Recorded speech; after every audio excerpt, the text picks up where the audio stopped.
The heartbreak of watching your homeland on the brink of starvation. You're watching and your people suffering so much, and there's not much you can do. It's horrible. The UK is one of the big donors of support to Somaliland. Is it enough? We should not wait that people die.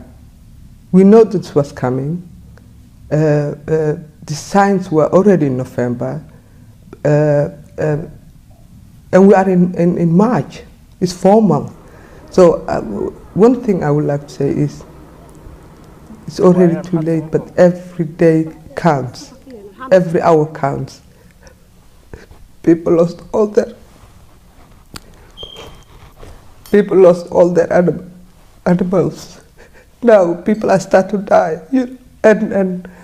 And even in November, December, we were saying the situation is very difficult. People are saying it's not a crisis yet. We can't wait till when people die. Do you think people realise how bad the situation is from what you've learned on the ground? No, nothing near. You don't want to imagine how the community is ever going to survive or recover from this, because they lost all their livelihood. It's not only emergency now, but we need also plans for how there's nothing to go back to. Somaliland went through this crisis just a few years ago, where there was drought and people were suffering dreadfully. How can it happen again? What normally you would have drought and you will recover, but there's no time to recover. It's just continuing. It's just continuing 3 years.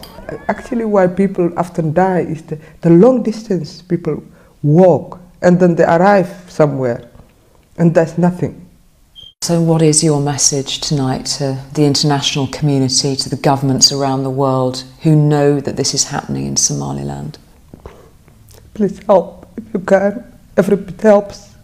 Every life matters, and we hope they will survive. And the Somalilanders are resilient people, but it is beyond their control.